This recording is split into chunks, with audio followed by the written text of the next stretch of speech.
The views and opinions expressed on this program are those of the participants and do not reflect the views of BronxNet or the program underwriters.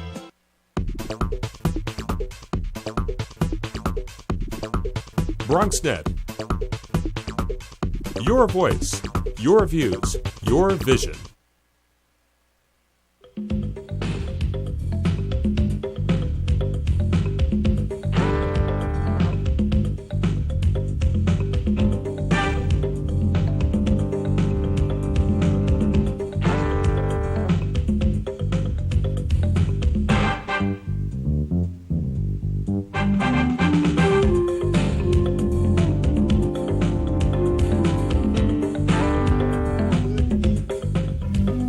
Good evening and welcome to Bronx Talk. We have a lot to talk about with our guest tonight. The Fresh Direct Project, Living Wage, the filtration plant, controversy over the city's 911 call center, and our guest's perspective and his prospective on the run for mayor and much more. The phones are open, so if you'd like to talk with the controller of the city of New York, please give us a ring at 718-960-7241. You can also email comments to us at bronxtalk@hotmail.com. And we'll read those on the air during a future edition of our show. But for tonight, we're pleased to welcome back to Bronx Talk. He's been with us a number of times, the Controller of the City of New York, John Liu. Thank you, Controller, for being with us tonight. Great to see you, Gary. Let's start with this deal to bring Fresh Direct to the South Bronx, which has certainly captured a lot of dialogue here in the Bronx. In your statement criticizing the deal, you said it was announced before there was proper input from the public. How does this happen and why? Aren't there rules that guide these kinds of projects so that a community is not caught unawares? I'm the wrong person to ask about how this happens because I had the same exact question. How did this happen? How does a major announcement like this get made even before the decision is formally ratified? As you know, Gary, I am one of 15 members on the IDA, the Industrial Development Agency, which is primarily run by the mayor. The mayor has 9 out of the 15 votes. I voted no against this project, under no delusion that I'd be able to defeat it, knowing full well that it would go full speed ahead because it had already been the subject of a mayoral announcement. But that's just the tip of the iceberg, the fact that the announcement was made even before the decision was formally made. The issue here is that it's a lot of money with not clear enough requirements for the jobs to be produced. And you see a deal like this, $130 million in taxpayer subsidies at a time when there still are budget cuts. Daycare centers being shut down, the dearth of classroom funding, we've got fire companies slated for the chopping block. So there are real budgetary issues that we have to consider here. And $130 million in taxpayer funding for this type of project, I just felt was too much without the strict accountability that should have accompanied it. I fully understand that we have many local elected officials here in the Bronx, including and especially Borough President Ruben Diaz Jr., who I think collectively, with his leadership, they've done incredible work to bring jobs to the Bronx. And in this particular deal, they did their job to bring jobs to the Bronx. The Fresh Direct deal will, without question, bring jobs to the Bronx. The Economic Development Corporation, on behalf of City Hall, on the other hand, they have the responsibility to strike the balance between how much taxpayer money is being used for these kinds of subsidies and how many jobs will actually be created and what kind of mechanisms they have in place to ensure that those jobs are created. We have seen similar problems. For example, a topic that you and I talk about quite often, the filtration plant at Van Cortlandt Park. Many jobs were promised, and yet years after the fact, the jobs that were supposed to go to Bronx residents for the most part, did not materialize. So it's a concern of mine as comptroller that when we use such large amounts of taxpayer money, that what we're supposed to get is in fact followed through upon.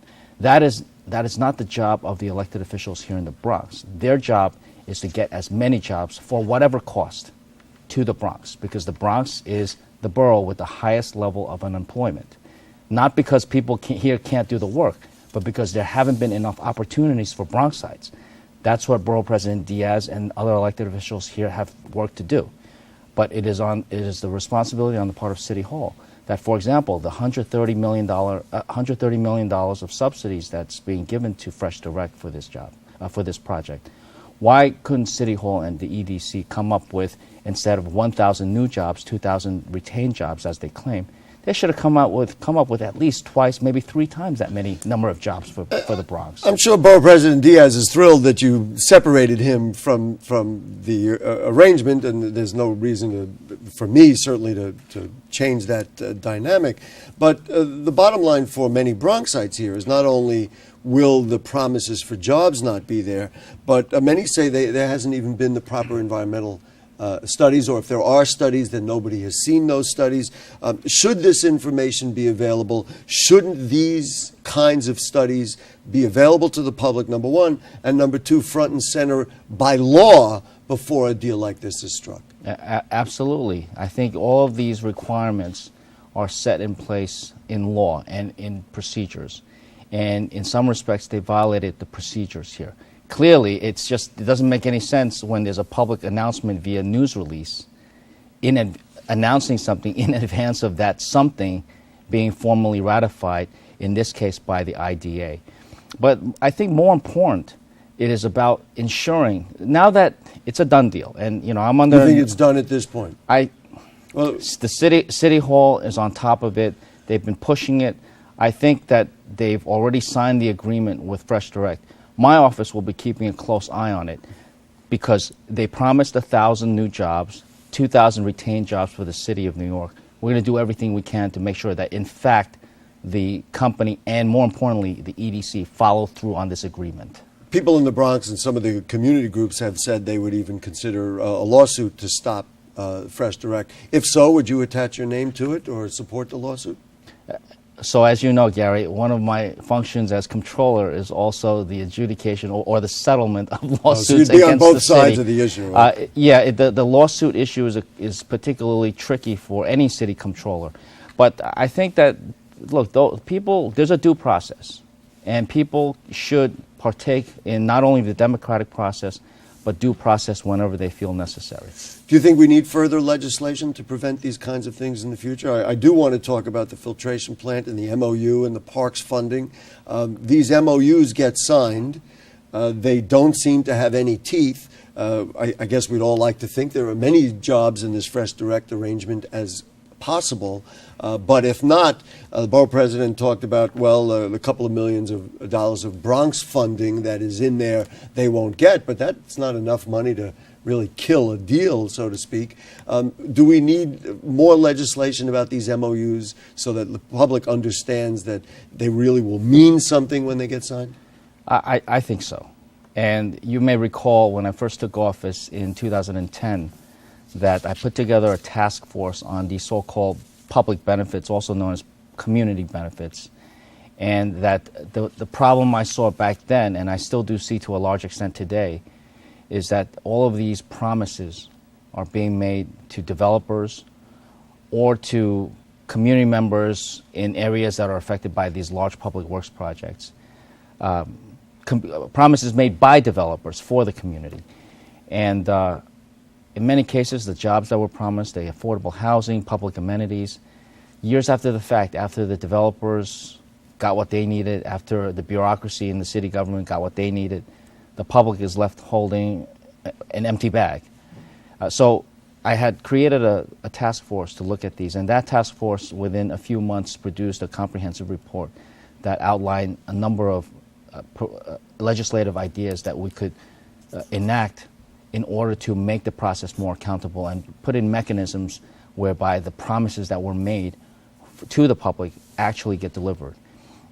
Earlier this year, you may have seen an audit report that my office released, a year-long audit on the subsidies that the Economic Development Corporation gives out. We found that a full 60% of hundreds of millions of dollars of subsidies went to companies who were supposed to create jobs, but actually, in these cases, created no jobs, a big fat zero. And not only that, The EDC itself didn't even seem to pay attention or to monitor or regularly check with these companies as to how many jobs they actually created. If the EDC is not minding the store, you can't expect these companies who have long departed with their subsidies to actually follow through on the promises. You know, the talk on the street, and I try to listen to what people in the Bronx say on the streets and in the blogs and on Facebook and everywhere else, is that the mayor is just trying to keep his friends happy. That these kinds of deals, whether it be Fresh Direct or for contractors and people who got the bulk of the money to build the filtration plant and others, are simply connected in the long run to Bloomberg's, in plain language, rich friends. Do you think there is some intent here to help those guys do well, or is it simply a lack of oversight and inefficiency in city government? Well, Gary, we tend to I'm get trying to like be that. good here, all right? I think this administration has a different view of economic development than, for example, I would have. I found it incredible that just a couple of months ago, there was some really bad publicity about a major company, a big company here in New York City that we rely upon, but a company, Goldman Sachs. And they had some negative publicity. And our mayor went to just hang out with him at the headquarters for an hour to boost their morale. What about the morale of the hundreds of thousands of people in New York City, many of whom who are here in the Bronx, who are unemployed?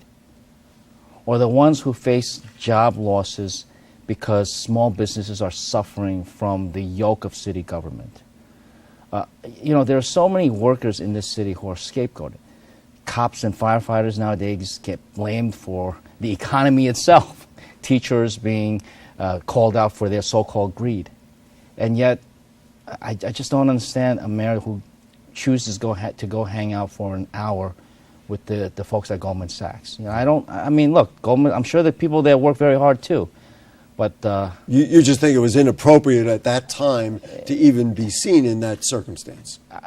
It would clearly. I guess it would be good to support the hardworking employees at Goldman Sachs if over the last 10 years as mayor, one had gone to many other places where workers were really feeling the pinch. Speaking of workers feeling the pinch, let's talk about the living wage bill, the prevailing wage bill. The mayor vetoed it. Many people, both of them. Many people who supported the concept, certainly here in the Bronx, were frustrated with the bill. They felt it was a compromise, and in fact, if it were in place, it would not have governed the concerns about the Kingsbridge Armory, which was in essence the dialogue that kind of inspired the whole thing in the first place. If you and other advocates are going to fight, wouldn't it be better to stick to your guns, get the bill that you want? I realize that, I think a lot of people realize that compromise is necessary, but really to get a bill with the kind of teeth that will really help low-wage workers, you're probably going to need some further legislation. Wouldn't it have been better to really stick to your guns and get that bill, since the mayor was going to veto whatever you put out anyway? Well, let me say, in fairness to the council members who advanced this proposal, Councilmember Oliver Capel, along with RWDSU and many of the community advocates, they advanced this bill. It got passed in the city council. The mayors vetoed it. The councils overrode his veto. Now, I hope the mayor is not serious about going to court over this issue. It's passed. It's done. Let's move on. Go with the wishes of the people of New York, as evidenced by the passage in the city council. Now, the living wage is a very important concept, and I have supported the original bill as well as the concept in general. The concept is simple. The concept is that when large amounts of public money are being given to a private company or private developer, then the jobs that that company or developer promises should be somewhat decent jobs, should not be a race to the bottom in terms of the number of minimum wage jobs. I find it shocking that the mayor would call the living wage communism or liken it to the former Soviet Union, when in fact, if you think about it, it is subsidies, taxpayer subsidies, that the mayor and the Economic Development Corporation have handed out in large amounts over the years, supposedly to create jobs. But in many cases, as my audit showed, created no jobs. Those subsidies are the ones that are disturbing the marketplace. Those are what I would liken more to old Soviet Union tactics. If not for those subsidies being given to a tiny percentage of developers and companies in this city, the the playing field would be far more level than it is today. Only a very small number of developers and companies actually get any subsidies. Ironically, and we don't need to pursue it, and I do want to go to the telephones, the Fresh Direct deal was mistimed for the prevailing wage bill, so apparently that is not going to govern what happens at the Fresh Direct situation. That's just the way it happened. What a freaky observation, right? Can you imagine that? Especially given the dialogue that we had about the fact that it was pushed through. Very interesting. It is Mark from Pelham Parkway is with us. Mark, always nice to talk to you, sir. How are you? Hi, Gary, Controller. Hi. I got a few things to say, and I'm not going to mince words. First of all, I think the mayor has totally lost his mind completely. He wants to close firehouses, and he doesn't put on enough cops, but he's worried about sugar-free drinks.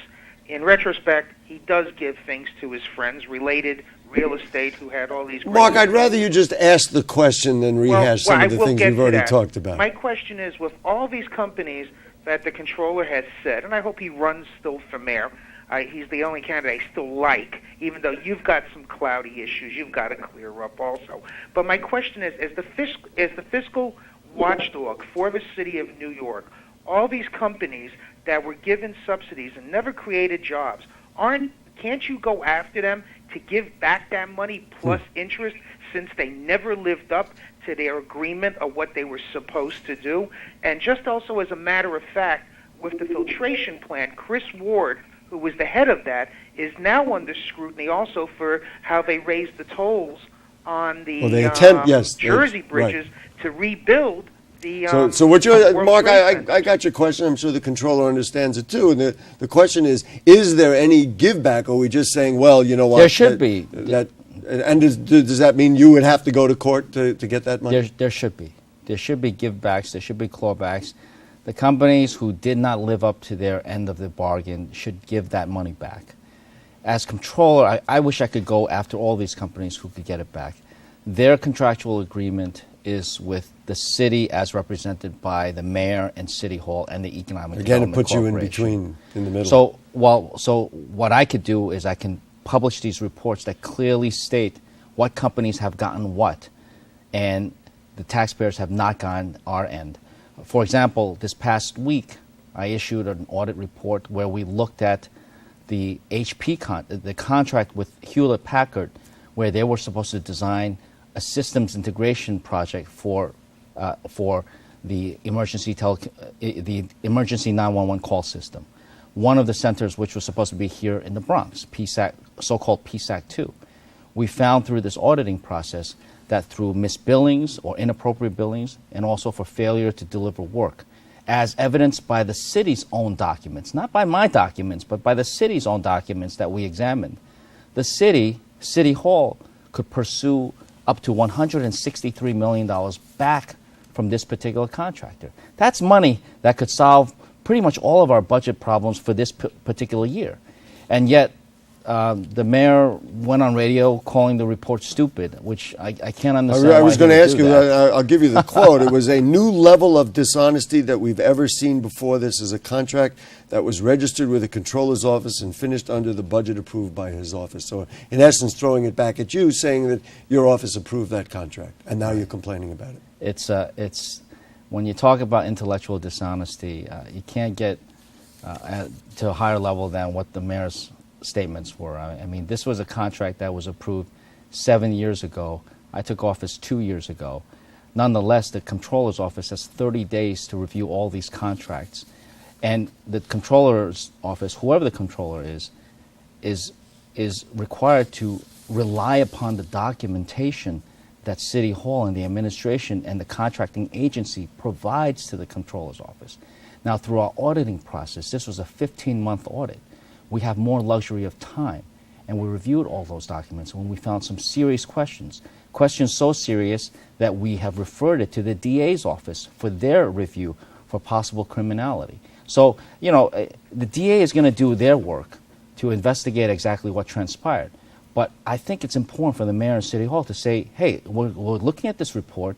We're looking at it seriously. This is a project that is $1 billion, $1 billion with a B, dollars over budget. We're saying at least $163 million is potentially recoverable under the contract with this contractor. Let's try to go get it. But instead, the response was, I got to say, disappointed, if not shocking. Let's go to Bob, who writes for the Bronx News. Hello, Bob. How are you? How are you, Gary? We're fine. Good evening, Controller Lou. Good evening. I'm sorry, Gary, but I was talking to Jane while you mentioned what contract this was. Since there are so many that the mayor has blown and have gone to so many cost overruns, was this the 9/11 call system? That's what the controller was talking about, yes. Okay, well, But I you're thought right, it might one have of been many. One or two of the other ones, there were so many. So what is the question? As far as this 9/11 call system, it was Deputy Mayor Holloway, who was the former DEP commissioner. For a short period of time. All right, but we all know how good a job he did at DEP. Bob, ask that question. That's Was what he we're the waiting right for. person, though, to criticize the controller anyway? Is that the question about... Was he the right person to criticize? Got it. Thank you very much. Well, I don't know who's the right person to criticize me. All I can say is I was disappointed and a bit shocked that the mayor himself would poo-poo this report when, as mayor, I believe that it's his responsibility under the city charter to take a look at these reports, or at least discuss them or review them with his staff and look at the recommendations that we've made. They have agreed to some of the recommendations, but I think the most important thing is that there's up to $163 million that could be recovered for the people of New York, just like the U.S. Attorney recovered $500 million from that money pit of a project called City Time just a couple of months ago, where it was also a project where I was proud to have stopped additional taxpayers' money from going into it. We initiated an audit. After that audit and other investigations, the U.S. Attorney was able to recover $500 million for the taxpayers of New York City. This is a case where I believe the mayor has the ability to proactively, instead of waiting for the DA or the feds to get involved, he can go after this up to $163 million. You know, I watched the interview you did on New York One very carefully, and certainly based on many of your statements today, it would certainly appear that you're thinking about running for mayor or seriously considering it or even preparing for it. I want to address some of the things that Mark talked about. Do you think New Yorkers will look past the allegations of campaign funding improprieties that have dogged you and can't help but come up, certainly if you campaign for mayor? I'm sure they'll come up, Gary. These have been a very interesting few months for me. I've been a city controller now for almost 2.5 years. It's been a privilege to serve, and I'm going to keep doing so, and I'm also going to keep laying the groundwork for whatever opportunities may exist in 2013. But a lot of interesting news coverage and allegations about a supporter of mine, one of my campaign staff members, lots of allegations, nothing proven, nothing even close to being proven.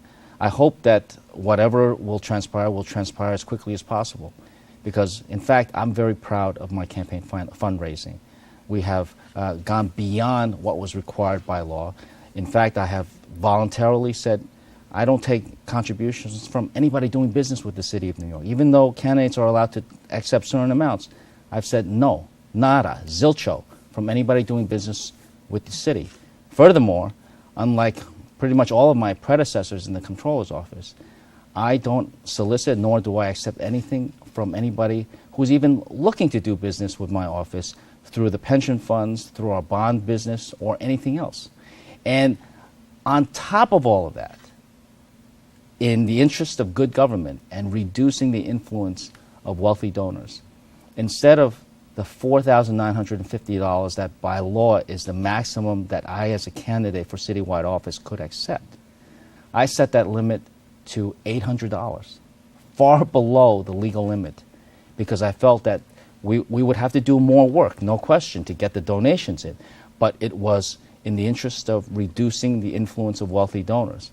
Well, that turned somehow or another, that got turned around into a scheme to get straw donors, which could be further from the truth. So the bottom line here, before we run out of time, it sounds like you welcome the scrutiny and you'd like to see whatever... I welcome the scrutiny. I hope all candidates get the same level of scrutiny, and I'm looking forward to next year. Just a final line of questioning, sir, about this filtration plant, which we have talked about. It's come up already on the show, I guess, when we have the control. I'm shocked that you would bring that up, Gary. Considering that you talked about a project that was $1 billion, this is $2 billion over the original projections. The recent water rate raise that the city of New York got was the third in a line of I think it was, rates. unfortunately, I think it was the fifth. The fifth, I guess I've Yeah, stopped counting. But the bottom line is there were more cost overruns that they keep submitting for. Is this literally an empty pot, an endless pot that they can just say, you know what, we need more money now, there's more work to be done, let's just raise the rates? Is there some way of drawing the line so they don't continue to bill and bilk the public? That's a very good question, Gary. And it's something that my office will continue to keep an eye on. The filtration plant is required. If we don't do that, there'll be potentially federal consequences that we as a city would face. Of course, not this plant with that amount of money and the level You're of right. technology they're using and the location. We've been through this already. You're talking to somebody who's been involved. So. And that distinguishes it from some of the other projects that my office has reviewed where enormous amounts of taxpayers' money have been wasted. They were projects that were not required by anybody really, but some would say pet projects of the mayor. Others would say that they were needed to run the city, but nonetheless should never have resulted in such gross mismanagement. So you think it's because they were required, then that means that, well, we have to build it, so we have to keep charging for it. Well, I think that to the extent that more scrutiny and closer management can keep it on track, it's obviously a desired goal. Mr. Controller, we hope you'll come back. If you do run for mayor, we hope you'll come back and we'll talk about that as well. And it's always great to have you with us. We appreciate your time. Looking forward to seeing you again, Gary. Thank you. Folks, if you have further comments or questions on anything you heard on tonight's show or anything going on in the Bronx, anything you want to still ask the Controller, we will forward him the questions and get you an answer via email. You can do that at bronxtalk@hotmail.com. or we'll just simply read them on the air during a future edition of our program, whatever is appropriate.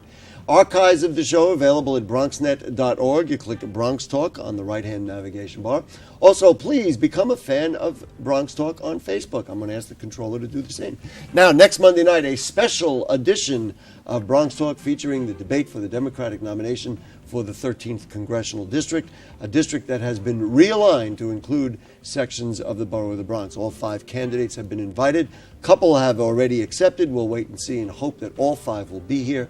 The debate will be presented in conjunction with the Riverdale Press and the Norwood News. So please join us next Monday night and every Monday night at 9 for Bronx Talk on Cablevision 67, Fios 33. Thanks to, of course, producer Jane and to director Michael and Dina and all the cast of thousands. And to you, good night. Thank you.